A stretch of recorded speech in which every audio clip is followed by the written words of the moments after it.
মাছের রাজা হলো খাবারটা যেমন অনেক রুই, সুন্দর, তোমরা সেরকমই চাইলে শাকের বাড়িতে রাজা বানিয়ে হলো খেতে পারো। পুঁই।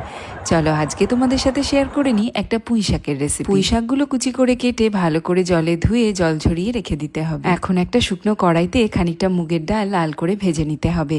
এবার একটু জল দিয়ে এরকম ভাবে দুবার নেড়ে চেড়ে জলটা ফেলে দিতে হবে।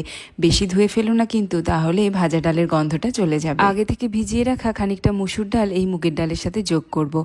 তারপরে দিয়ে দেবো জল, নুন আর হলুদ।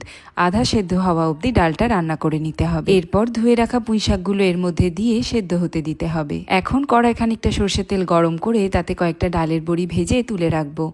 তারপরে দিয়ে দেবো তেজপাতা, শুকনো লঙ্কা, জিরে ফোড়ন। এরপর দিয়ে দেবো একটা বড় পেঁয়াজ কুচি, সামান্য নুন আর 1 চামচ 5 ফোড়ন। পেঁয়াজ ভাজা হয়ে গেলে থেতো করা আদা, রসুন আর কয়েকটা চেরা কাঁচা লঙ্কা দিয়ে আরো 2 মিনিট রান্না করে নেব।